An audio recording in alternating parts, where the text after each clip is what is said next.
조금 전에도 말씀드렸지만 수요일 날 이렇게 예배 드리니까 좋습니까? 한 가지 한 가지가 이제 이렇게 발전이 되는 것 같아요. 처음에는 무엇을 해야 될지도 모르겠고 참 막막한 그런 시간이었는데 하나님께서 또 시간을 지나게 하시면서 또 한 가지 한 가지 일들을 이렇게 하셨고 또 마침내는 우리가 이제 계속 지속은 좀 힘들겠지만 또 이렇게 수요 예배도 드릴 수 있는 은혜를 입혀주셔서 참 감사를 드립니다. 우리가 내년에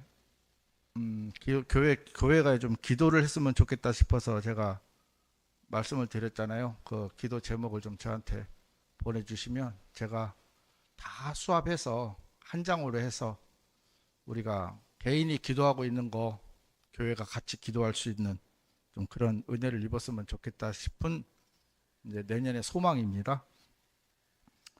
자, 내일이 성탄절입니다. 여러분들이 어렸을 때부터도 추억이 있죠. 성탄절에 대한 추억. 아까도 자매님 말씀하셨지만 우리 어렸을 때만 해도 그 연극이라는 건 정말 보기 힘들었는데 연극도 보고 또 제일 중요한 건 뭡니까? 먹을 걸 주고 일단은 그때는 배고픈 시절이었잖아요.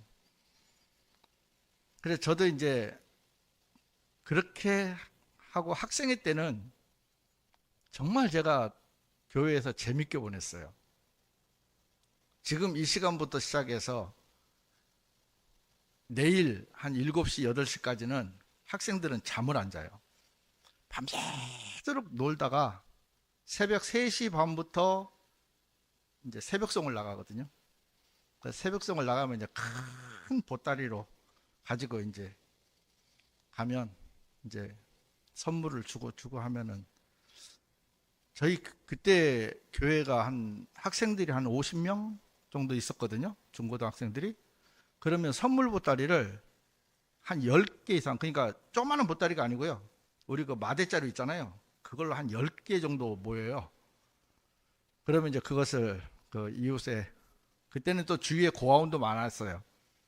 고아원도 많아서 고아원도 갖다 주고 이제 그렇게 하면서 참 재밌는, 그러니까 예수님하고는 전혀 상관없는 명목상 예수님이고 사실은 학생들의 마음에는 전혀 예수님하고는 상관없는 이제 그런 성탄절, 즐겁고 기쁜 날. 또 지금은 어떻습니까? 지금 저희들이야 예수님이 탄생한 의미도 알고 또 그 예수님께서 저희들에게 어떤 영향이 미쳤는지를 아는데 지금 바깥에 계신 분들은 지금 뭐 특히 여기 경상도에는 여기 진주에는 어디서 많이 모입니까? 경상도 앞입니까? 이제 젊은 친구들이 많이 모이는 곳. 예, 경상도 앞에 쪽이겠죠. 서울은 지금 홍대, 강남, 뭐 대학로 뭐 이런 데는 막 정말 몇 터질 거예요. 예수님하고는 아무 상관없는데 그들은 오늘 밤새도록 먹고 마시고 즐거워하죠. 그래서 참 똑같은 날인데 이 전해지는 마음은 너무너무 다를 것 같아요. 어떻게 보면 우리가 가장 그 부분에 대해서 우리가 뭐랄까 해야 되나 주목을 받아야 될 사람들인데 구원을 안 받고 지금 술집에 있는 사람들이 우리를 볼 때는 세상에서 가장 불쌍한 사람이 되는 거죠. 그렇죠? 이 좋은 날, 이 맛있는 술을 안 먹고 우리는 예배를 드린다고 하면 그 사람들은 참 뭐랄까 해야 됩니까? 참 깝깝하다고 생각이 들 겁니다. 저는 이 성탄절 설교를 처음 해봐요. 처음 해보는데 제가 또 내일도 설교를 해야 되거든요. 울산에 가서. 그 2개를 해야 되는데 똑같은 걸 2개를 레파토리를 더 할 수 없잖아요. 그게 이제 고민이 참 많이 되더라고요. 그래서 자료를 참 많이 수집을 해봤어요. 해봤는데 여러분들이 성탄절 이 지금 오늘 읽었던 거 모르는 사람이 누가 있습니까? 예수님 태어나셨습니다. 우리의 구세주입니다. 이제 이게 주 포인트인데 무슨 말을 해야 될지 제가 잘 모르겠어요. 솔직히 말하면. 근데 제가 오늘 제목을 이제 딱 지은 게 뭐냐면 방이 없던 밤 주님은 오셨다. 이제 우리가 생각할 때 예수님은요, 인류 역사의 가장 획기적인 일이고 전무후무한 일입니다. 단 한 번 있는 역사적인 일인데, 그러면 세상 사람들이, 모든 사람들이 환영을 해야 되는데 안타깝게도 예수님은 거절로 시작이 됐어요. 모든 여관방이 다 찼고 방이 없다고 계속 거절을 당했어요. 그래서 외형적으로 보면 가장 화려하고 가장 존경을 받고 가장 높임을 받고 정말 모든 사람들에게 반가움, 환영을 받아야 할 그분은 거절로부터 예수님의 탄생은 시작됐더라고요. 우리가 그랬잖아요. 하나님께서는 이런 방법, 저런 방법으로 계속 우리를 두들기셨고, 잘못된 길로 가게 되면 돌이켜 주시고, 이런저런 방법으로 우리 자매님들 간증을 들어보시면 인생의 파노라마잖아요. 역사잖아요, 역사. 그 많은 세월의 수많은 일들을 겪으면서도 우리는요, 어떻게 합니까? 거절합니다. 어쩌면 지금 이 순간에도 우리는 예수님을 거절하고 있는지도 몰라요. 그런데 저는 이제 이렇게 생각을 해봤어요. 아, 요셉과 마리아가 돈이 없었나? 근데 아무리 돈이 없고 가난한 사람도요, 영안방에 들어갔어요. 길바닥에 잤다는 성경 표현은 없습니다. 요셉과 마리아가 가난했다기보다는 기본적으로 첫 번째는 사람들이 예수님을 거절한 것이고요, 두 번째는 하나님의 방법이더라고요. 누가복음 2장 7절에 아까 좀 전에 읽었던 말씀에, 그리하여 그저가 자신의 첫 아들을 낳았고 그를 포대기로 감쌌으며 그를 구유에 누였더라. 이는 여관에 그들을 위한 방이 전혀 없었기 때문이라. 어쩌면 당연하게 생각될 수 있는, 우리가 그럼 이제 지금까지 우리는 수십 년 동안 이 얘기를 들어왔어요. 수십 년 동안 이야기를 들어왔지만 배척을 하는, 쉽게 말하면 여관방에 드릴 예수님이 그 구유에 누일 방이 없었다는 것은 동일하게 우리 마음속에도 예수님을 받아들이고 그 예수님이 탄생하신 아기 예수님을 누일 방이 우리 마음의 방에 없다는 얘기거든요. 저는 제가 이 모습을 생각해 보면서 하나님께서 정말 뭐랄까 해야 되나, 인내가 무한정이신 것 같아요. 우리를 사랑하는 그 사랑이요, 그냥 단지 어떤 그 표현이 아니고요, 우리가 마음을 열고 예수님을 받아들일 때까지 주님은 기다리고 계시더라고요. 왕은요, 왕국에서 태어납니다. 예수님은 유대인의 왕으로 오셨거든요. 혹 왕궁이 아니더라도 왕궁에 버금할 만한 정말 아름다운 곳, 그리고 수많은 사람들의 환영 속에서, 기뻐함 속에서 왕이 태어나는데, 예수님은요, 방이 없었어요. 자, 역으로 생각해서 만약에 그 당시에 어떤 분이 예수님의 탄생 소식을 알고요, 그 사람들이 많았지만 방 하나를 비워놨다면, 방 하나를 깨끗이 청소해놓고 이불을 준비해놓고 정말 그 요셉과 마리아가 오기를 기다렸다면, 그 방은 세상에서 가장 축복된 방이었을 겁니다.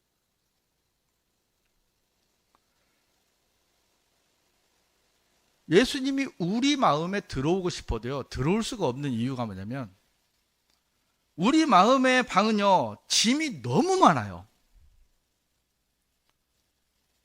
우리가 그 얘기 있잖아요. 20평에서 살다가 30평에 가도 조금 지나면 짐이 꽉 차죠. 그러다가 돈을 좀 더 벌어서 40평, 50평, 60평으로 넓혀 가도요, 조금 있으면 그 집에 물건이 꽉 찹니다. 우리가 그런 것 같아요. 우리는 할 수만 있으면 좀 더 화려하게, 남에게 보이고 싶고, 그렇죠? 내가 높아지고 싶고, 할 수만 있으면 나는 그러고 싶은데, 예수님은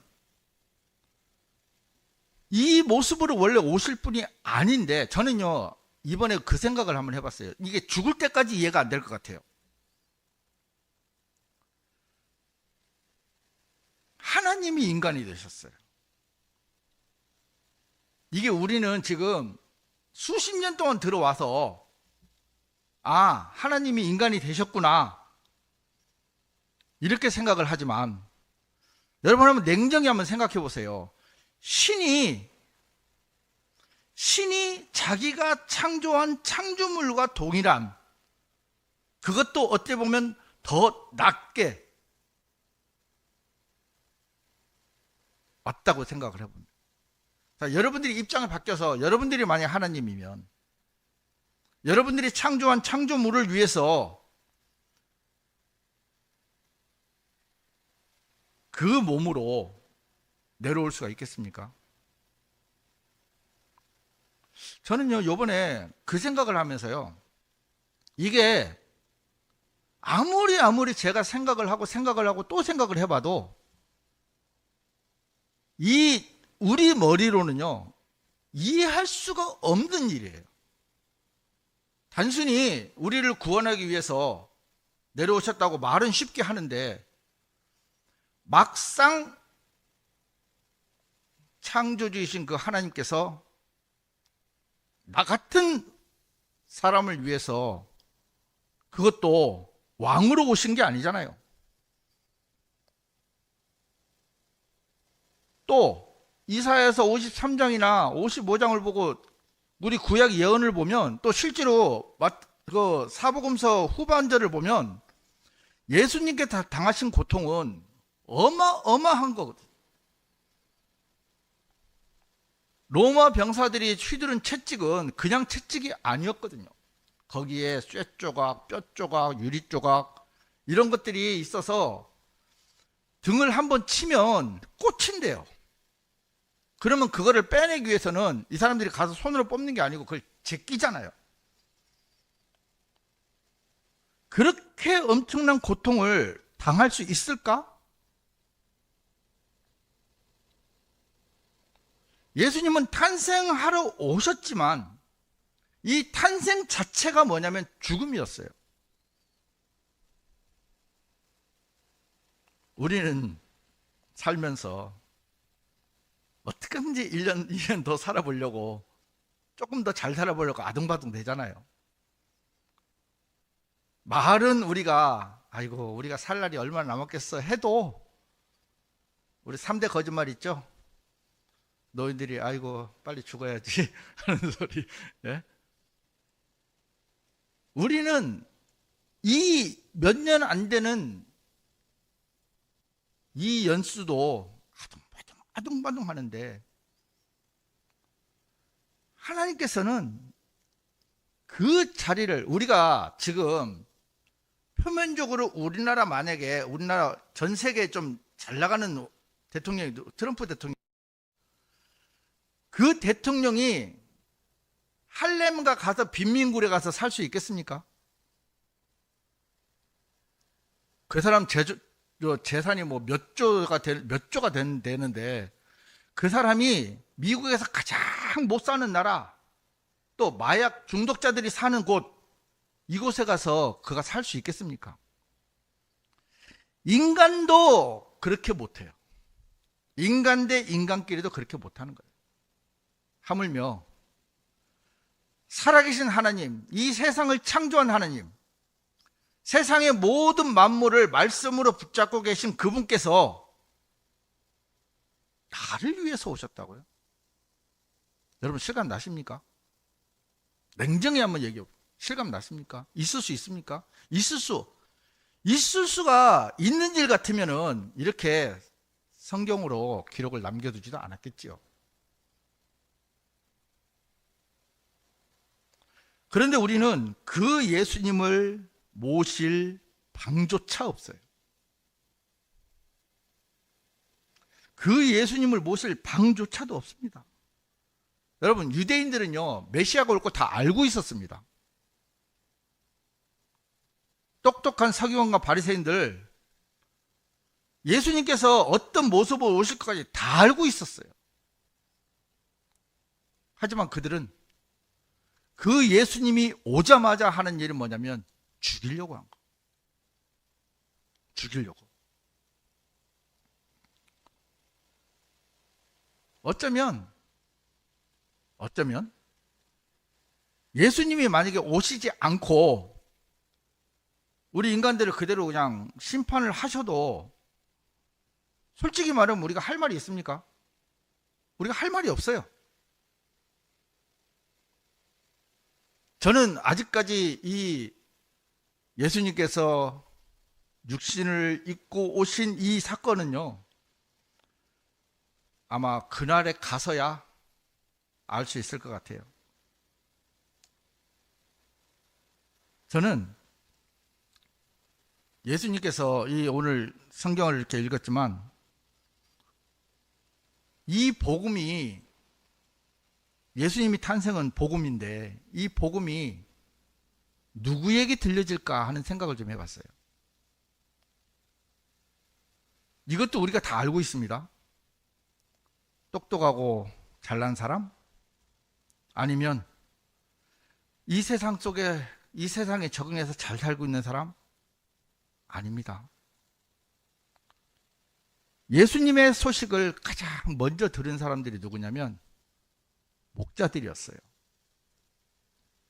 누가복음 2장 10절 11절에는 그러자 그 천사가 그들에게 이같이 말하였더라. 보라, 내가 너희에게 크나큰 즐거움의 좋은 소식들을 가져오라니 두려워하지 말라. 이 즐거움은 모든 백성에게 임하리라. 이는 다윗의 도시에서 이날 한 구원자가 너희에게 태어나셨기 때문이라. 그분은 주이신 그리스도시니라. 10절에 보면 두려워하지 말라라고 말씀하셨어요. 세상 사람들은요, 며칠 전에 제 손녀가 그저께인가요?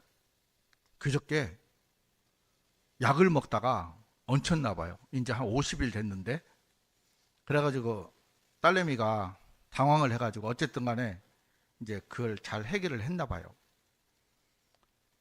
그러고 나서 이제 놀래갖고 전화가 왔어요.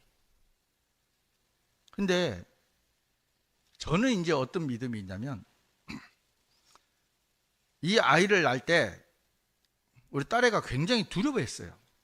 왜냐면 그 아는 산모가 똑같이 출산을 하다 잘못했거든요. 얼마나 두려웠겠어요. 무섭고 이제 막 둘째인데, 근데 제가 그때 메시지를 만들어서 보내줬어요. 무슨 말씀을 했냐면, 요셉이 이제 형들에게 팔려서 이제 이집트로 가서 총리가 됐고, 그 그 다음에 이제 야곱이 나중에 죽잖아요. 야곱이 죽고 나서 장례를 다 치르고 나서 야곱의 형들이 굉장히 두려워했어요. 왜? 이제 요셉이 우리를 가만 안 둘 거다. 살아계실 때는 놔뒀지만 아버지가 이제 돌아가셨으니까 우리를 가만 안 놔둘 거다. 굉장히 두려워했어요. 그러면서 이제 가서 거짓말한 거라. 아버지가 살아계실 때 우리를 잘 봐주라 했다 하니까 요셉이 두려워하지 마소서. 내가 당신과 당신들의 자식들을 기르리이다 하면서 그 약속을 했거든요. 그게 제가 우리 첫 애 낳을 때, 낳고 나서 굉장히 아팠을 때 이제 받은 약속이에요. 그래, 그 말씀이 생각이 나면서 하나님께서 우리 가족을 지키고 길러주겠다고 약속을 했다. 틀림없이 너는 하나님의 도우심으로 잘 순산할 거다. 그래, 다른 거는 모르겠는데 세상 사람들이 두려워하지 마라 하면 그거는 우리가 믿을 수가 없잖아요. 근데 하나님께서 두려워하지 마라 하면 우리가 믿을 수 있는 이유는 뭐냐면 하나님이기 때문에, 하나님의 말씀이기 때문에 우리는 두려워할 필요가 없더라고요. 목자들에게 나타나서 목자들이 두려워하니까 두려워하지 마라. 왜? 뒤에 보면 이날 한 구원자가 너희에게 태어나셨기 때문이라 했어요. 우리에게 구원자가 태어났었어요.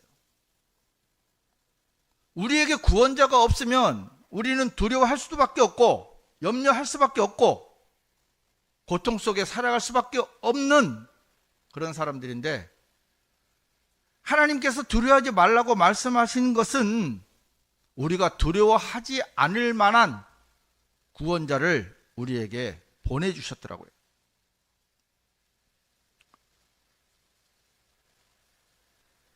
그리고 12절에 보면 그리고 이것이 너희에게 표적이 되리라. 너희는 포대기에 쌓인 채 구유에 누워있는 그 아기를 발견하리라 그랬습니다. 유대인은 표적을 구하고, 그래 예수님께서 이 땅에 오셔서 죽은 자를 살리고 병든 자를 고쳐주고 안진뱅이를 일으키고 수많은 이적과 기적을 행하셨어요. 왜? 그 이유는 유대인은 표적을 구하기 때문에. 근데 여기 보면 너희에게 표적이 되리라 했는데 이 표적이 뭐냐면 너희는 포대기에 쌓인 채 구유에 누워있는 그 아기를 발견하리라 그랬어요.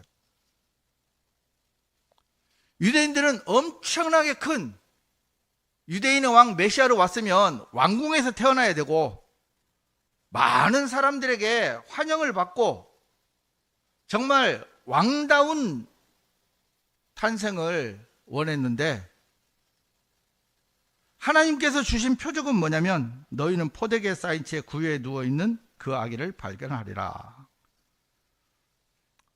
우리는 어쩌면 하나님을 믿고 예수 그리스도를 믿고 신앙생활을 한다고 하면서 우리는 이 유대인들과 같은 표적과 이적을 구할 때가 참 많이 있습니다. 눈에 보이는 큰 변화, 그렇죠? 삶의 변화, 어떤 막 진짜 복음만 전하면 구원을 받는 역사, 아니면 말씀을 전하면 막 형제자매님들이 감동하고 막 그런 것들, 우리가 말로 표현을 하지 않지만 우리는 실질로 보면 그런 것들을 많이 생각하고 또 살아가고 있어요. 하지만요, 하나님은 우리가 지나쳐 버릴 수 있는 작은 표적, 아무도 관심 갖지 않는 그런 것들을 표적을 삼아 주셨어요. 정말 지금 그 시대에, 이 시대에요, 구유에 누워 있는, 우리가 이 성화나 뭐 그림으로 볼 때 막 예수님 이렇게 있고 막 하늘에 빛이 비치고 사람들이 이렇게 보고 있지, 실질적으로는 아무도 거들떠 보지 않았을 것 같아요. 모두가 외면할 수 있는, 지금 이 시대로 따지면 아무도 관심 없는 그런 곳에 하나님은 표적을 두셨을지도 몰라요. 좀 기준치를 좀 낮춰야 된다고 해야 되나요? 크고 큰 이상을 바라는 것도 좋지만 지금 내 앞에 놓여 있는 말씀 한 구절에도 하나님께서는 엄청나게 큰 은혜를 준비해 놓고 계신다는 겁니다. 제가 아까도 말씀드렸지만 제가 이 성경을 보면서 영어도 잘 모르고요. 제가 신학을 하면서 지금 헬라어 히브리를 하는데 정말 미치겠어요. 아주 모르겠어요. 헬라어 히브리 헬라어를 아무리 봐도 모르겠어요. 근데 그 모든 걸 다 해가지고 한글로 이렇게 해놨잖아요. 여기다. 예?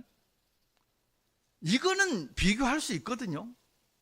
제가 근간에 윤 목사님 그 다시 표준 킹제임스 성경이 어떻게 번역되고 무엇이 다른지를 공부하면서 정말 깜짝깜짝 놀라는 게 뭐냐면,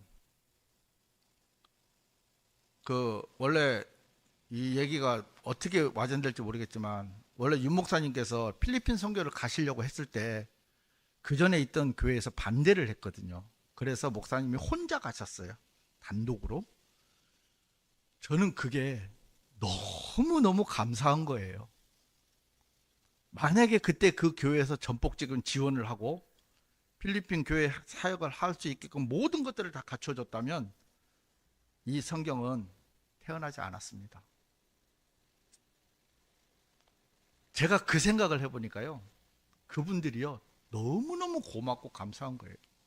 물론 하나님의 섭리 안에 있었겠지만 우리가 지나쳐버리기 쉬운 것들 속에 주님은 계시더라고요.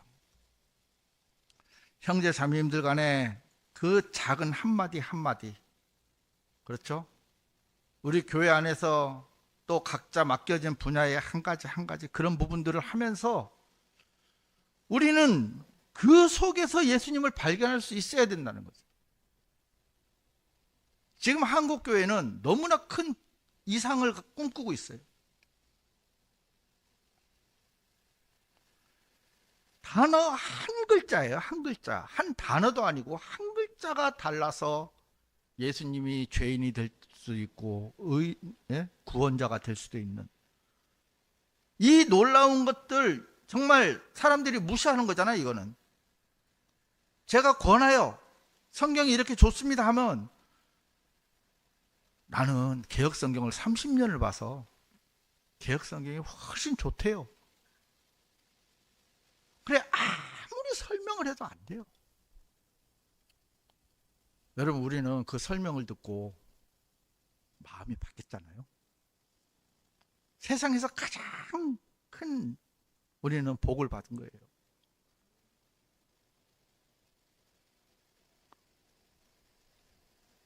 그 다음에 보면 예루살렘 성전에 시므온이라는 남자가 있었습니다. 이 남자는 정의롭고 독실하여 이스라엘의 위안을 기다리고 있었으며 성령님께서 그 위에 계셨고 또 주의 그리스도를 보기 전에는 그가 죽음을 보지 아니하리라는 것이 성령님을 통하여 그에게 계시된 남자였습니다. 자, 시므온이라는 남자가 예수님을 보고 예수님을 안고 이렇게 말을 합니다. 누가복음 2장 29절에서 32절이요. 주여, 이제 당신의 말씀대로 당신의 종이 평안 가운데 떠나도록 친히 허락하여 주소서. 이는 내 두 눈이 당신의 구원을 보았기 때문이니이다. 그 구원은 당신께서 모든 백성의 면전에서 예비하신 것이요 이방인들에게 빛을 주는 빛이요 당신의 백성 이스라엘의 영광이니이다. 자, 시므온이요 평안하게 떠날 수 있었던 것이요 환경이 좋아서가 아니었습니다. 뭐라고 되어 있습니까?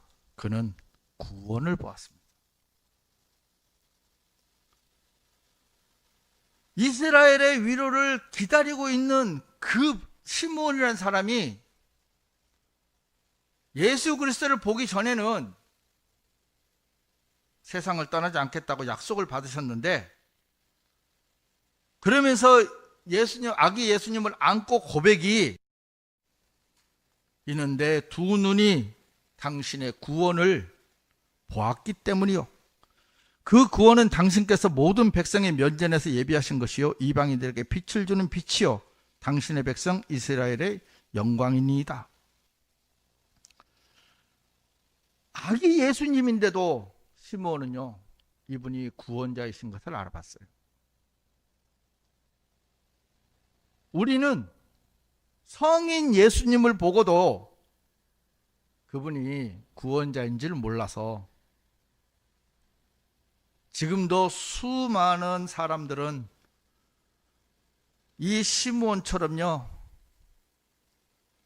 구원을 기다리고 있는 사람들이 정말 많이 있습니다. 우리는 여러분들이 생각할 때 구원이라는 그 단어가 별거 아니라고 생각할 수도 있어요. 근데 이 신구약 66권의 이 두꺼운 책에요 사실 복음은 그렇게 많지 않습니다. 제가 옛날 교단에 있을 때는 무슨 얘기를 들었냐면 이 신구약 66권은 복음으로 꽉 차 있다 했거든요. 그래서 그런 거 했어요. 그런 줄 알았어요. 왜? 성경을 모르니까. 근데 이 성경은요 한 70% 이상이요 주의 날에 대해서 말씀하신 거고요 복음은요 정말 얼마 되지도 않아요. 물론 중요합니다. 굉장히 중요합니다. 왜? 모든 것은 일단 구원을 받아서 시작되는 거니까. 시므온은 다른 것 초점을 두지 않았어요. 아기 예수님을 구원자로 보신 거예요. 구원자 예수 그리스도. 그 갓난 아기를 우리는 성인 예수님께서 죽은 사람을 살리고 그 많은 말씀을 하셔서도 안 믿는데 이 시므온은 그 아기 예수 이제 며칠 되지 않는 그 아기를 보고 구원을 보신 거예요. 보는 눈이 다른 겁니다. 여러분들이 어떤 시각으로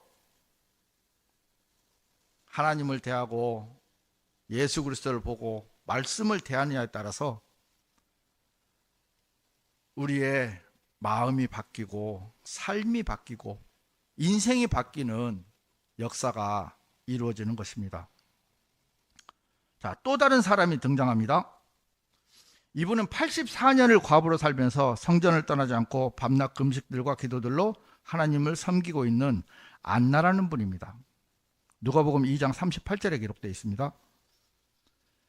이분은 예수님을 만난 후 예루살렘에서 구속을 고대하는 모든 자들에게 그분에 관하여 말하였다고 기록되어 있습니다. 저는 처음에 구원을 받고요 참 복음을 많이 전했어요.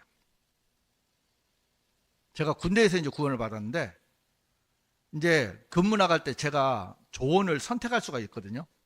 그러면 이제 낮에 교제하던 애들이 있으면 밤에 데리고 나갑니다. 그럼 2시간 동안 꼼짝없이 제 교제를 들어야 돼요. 왜? 저는 고참을 데리고 나가는 게 아니고 쫄따구를 데리고 나가니까.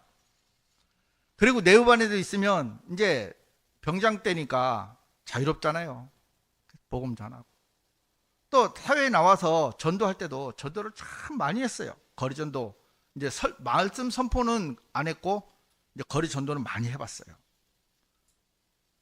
그렇게 많이 했는데 또 교제도 개인 교제도 참 많이 했어요. 근데 어느 순간에 제 마음이 냉랭해지는 거예요. 근데 이 안나라는 분은요 예수님을 만나고 나서 예수님을 만난 후 여기 뭐라고 되어 있습니까? 예루살렘에서 구속을 고대하는 모든 자들에게 그분에 관하여 말하였다고 되어 있습니다. 저희들은 좋든지 싫든지 말씀을 전해야 돼요. 복음을 전해야 돼요. 그것이 삶의 그냥 목적이 돼야 됩니다. 물론 저도 부담스러워요. 근데 부담스러운 건 부담스럽고 전도하는 건 전도해야 되는 거. 안나는 84년을 과부로 살면서 성전을 떠나지 않았다 하는데, 제가 이 말씀을 보면서 옛날에 제가 한번 말씀드린 적이 있는데, 70 몇 살 먹은 할머니가 기도원에서 수십 년 동안 수발을 들었잖아요. 그래 구원을 받은 형제님이 할머니 여기서 왜 이러고 계십니까 하니까, 구원받으려고요. 구원받는 방법을 몰라서 헤맸던 그 할머니, 그날 구원을 받았거든요. 이 안나가 성전을 떠나지 않고 하나님을 섬기면서 예수님을 만난 후에, 이분은요, 자, 84년 과부로 살았다면 거의 100살이 안 됐겠습니까? 그렇죠? 10살 때 시집 갔어도 94살이거든요. 왜? 84년을 과부로 살았다 했으니까. 이분이 예수님을 만난 후에 그분에 관하여 전하는 삶으로 삶이 바뀌더라고요. 제가 예수님을 만난 뒤에 너무너무 감사해서 정말 할 수 있는 건 다 해본 것 같아요. 우리 형제님도 뭐 수십 년 동안 그렇게 교회에서 헌신생활을 했지만, 저도 그거는 미치지 못하지만 저도 십몇 년 동안 그렇게 정말 온 생애를 다 바쳐서 헌신을 했던 적이 있거든요. 근데 그것이 어느 순간에 싹 사라지더라고요. 우리가 그만큼 마음이 부요해진 거예요. 짐이 많아진 거예요. 들어가고 싶어도 들어갈 구멍이 없는 거예요.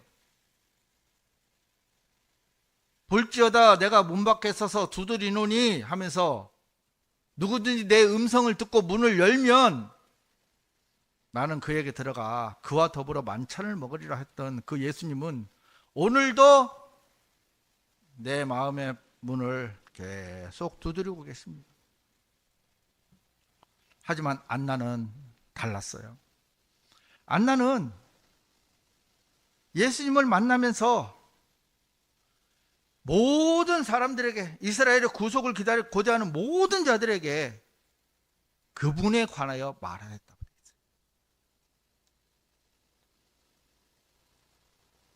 자, 이제 현실로 그냥 바로 딱 돌아옵니다.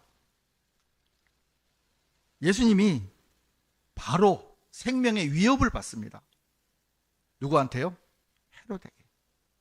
그래서 마태복음 2장 13절 14절에 보면, 그들이 떠나자 보라, 주의 천사가 꿈속에 요셉에게 나타나서 말하기를 일어나서 그 어린아이와 그분의 어머니를 데리고 이집트로 도망하라. 그리고 너는 내가 너에게 말을 전해줄 때까지 거기에 있으라. 이는 헤롯이 그분을 죽이려고 그 어린아이를 찾을 것이기 때문이라 하였더라.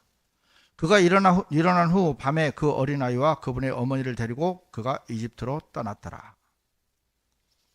예수님은 태어나면서부터 안전한 삶이 아니었어요. 밤길, 도망, 두려움, 이런 현실 속에 살아가셨어요. 얼마든지 피할 수 있었는데 말입니다. 안전하게 살 수 있었어요. 왜? 그분은 전능한 하나님이시잖아요.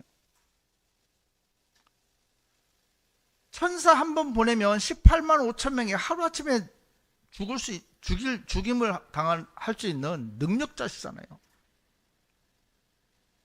그런데도 그분은 도망을 다녀야 되고 밤길을 다녀야 됐고 두려움의 현실 속에 했어야 됐고 살인자의 위협에서 벗어나려고 피신하는 정말 약한 인간의 모습으로 예수님은 살아가셨습니다.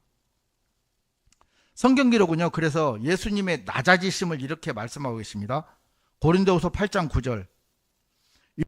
예수 그리스도의 은혜를 너희가 알고 있기 때문이니 곧 그분께서 부요하셨음에도 불구하고 너희를 위하여 친히 가난하게 되신 것은 너희로 하여금 그분의 빈궁을 통하여 부요하게 되도록 하려 하심이라. 히브리서 4장 15절, 이는 우리에게 계신 한 대제사장은 우리의 연약함들을 공감하지 못하는 분이 아니시기 때문이라. 오히려 모든 점들에서 우리가 그러한 것처럼 시험을 받으셨으나 그럼에도 죄는 없는 분이시라. 마무리를 해보겠습니다. 여러분들 마음의 방에 짐이 있다면 비워주세요. 낮고 낮은 위치에 오신 그 주님께서 내 낮은 마음의 방에 들어오실 수 있도록 마음의 방을 비워주십시오. 방이 전혀 없었기 때문이라 이렇게 시작된 예수님의 탄생을 여러분이 잊지 마시고 기억하시기 바랍니다. 두려움 속에서 복음을 붙드시길 바랍니다. 하나님은 언제까지나 사랑의 하나님이 아니시라는 것 여러분들 잘 알고 계시잖아요. 주님이 두려워하지 말라고 하셨다면 우리에게 구원자를 주셔서 우리를 건져주실 수 있는 능력이 있기 때문에 두려워하지 말라고 하신 겁니다. 안나처럼 말하시기 바랍니다. 누군가에게 그분에 관하여 말하시기 바랍니다. 예수님의 탄생은 거절부터 시작됐지만 마침내 우리 모두를 구원하신 하나님이십니다. 우리가 거절을 부끄럽거나 두려워하지 마시고요. 이 복음을 저희들에게 맡겨 주셨잖아요. 주님 오시는 그날까지 우리가 가진 이 성경을 지키는 일과 또 한 사람이라도 더 복음을 전하는 일들에 우리의 모든 삶을 드릴 수 있는, 그래서 정말 우리 마음속에 예수님께서 다시금 탄생하셔서 나를 그리스도의 삶으로 이끌어 가시는데 동참될 수 있는 그런 복된 날이 바로 오늘 내일 있을 성탄절이 되기를 간절히 바라면서 말씀을 마치겠습니다.